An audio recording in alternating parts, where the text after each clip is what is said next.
सीखते हैं ये कैसे बनता है। Ampere meter, voltage meter, watt meter, energy meter, ये frequency meter, power factor metre.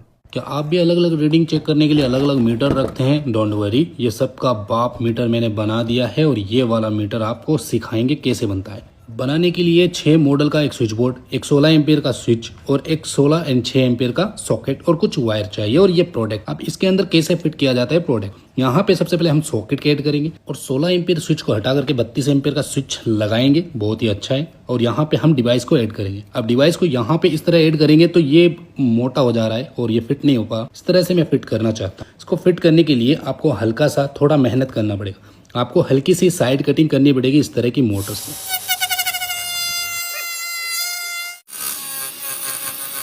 Cutting करने के बाद अब देखते हैं फिटिंग होता है। बहुत ही ज़बरदस्त तरीके से फिटिंग हो गया है, बहुत ही अच्छा लग रहा है। साइड में देखते हैं, अब हम बॉक्स को फिट करके देखते हैं क्या बॉक्स फिट हो रहा है। तो बॉक्स बड़ा वाला लेना है, तो बॉक्स अच्छे से फिट हो गया। स्विच और सॉकेट को फिट करके अब इसकी वायरिंग सिखाते हैं। तो अब आप देख सकते हैं यहाँ पर वायरिंग कैसे होती है। 2.5 mm का वायर लेना है, 1 mm का वायर लेना है, सिंपल। अब यहाँ पे ये डिवाइस दिख रहे हैं, इस डिवाइस के न्यूट्रल और फेज के लिए 1 mm के वायर को इसको एक्टिवेट करने के लिए लगाना है। अब यहाँ पे 2.5 mm के वायर को डीपी स्विच के आउटपुट एरिया में कनेक्ट करना है और न्यूट्रल और फेज दोनों को इंडिकेटर के साथ में कनेक्ट करना है और न्यूट्रल को कॉमन कर देना है, लेकिन फेज को आप इस डिवाइस के इस होल के अंदर पार कर देना है। इसके अंदर बेसिकली सीटी ट्रांसफार्मर लगा हुआ है जो एनर्जी को दिखाता है, यानी लोड वगैरह। तो डिवाइस से आए हुए वायर को फेज में ऐड करना है और न्यूट्रल को आप डायरेक्ट कॉमन कर देना है, बिल्कुल डायरेक्ट। तो ये हुआ कंप्लीट। अब न्यूट्रल यहां से होते हुए इस स्विच के अंदर जा रहा है और यहां से फेज होते हुए इस सॉकेट तक आ रहा है, इस तरह से। तो अब मेन सप्लाई कैसे देते हैं, तो ये वाली मेन सप्लाई 2.5 mm का वायर है। ये देखो डिवाइस को हमने डायरेक्टली कनेक्ट कर दिया है। डायरेक्ट करने का बहुत ही बड़ा राज है, इसके आगे मैं आपको बताने वाला हूं।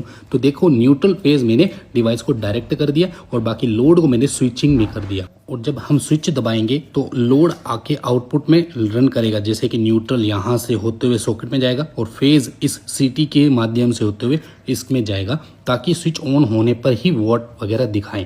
स्विच ऑफ होने पर हमारा डिवाइस ऑफ ना हो, इस वजह से डायरेक्ट किया है। तो ये देख सकते हैं कंप्लीट हो गया। अब इसकी ब्रांडिंग वगैरह करते हैं भाई, इलेक्ट्रिशियन स्टिक का लोगो लगा करके। तो ये हो गया डिवाइस बिल्कुल कंप्लीट। चलिए टेस्ट करते हैं। तो यहाँ पे पिन को डालते हैं, स्विच ऑन करते हैं तो डिवाइस ऑन हो जाता है, मगर बटन से ऑन ऑफ नहीं होता, इस वजह से डायरेक्ट किया था। आप छोटे से छोटा लोड जैसे मोबाइल चार्जर, पंखा, लाइट बल्ब वगैरह चेक कर सकते हैं। बड़े से बड़ा लोड जैसे इंडक्शन और रेजिस्टिव लोड, सब कुछ आप इससे चेक कर सकते हैं और आपको हर रीडिंग इस 1 मीटर में ही मिल जाएगी। ये मीटर आपको कहाँ मिलेगा? व्यू प्रोडक्ट में या हिस्टोरी के अंदर आपको मिल जाएगा बड़ी आसानी से।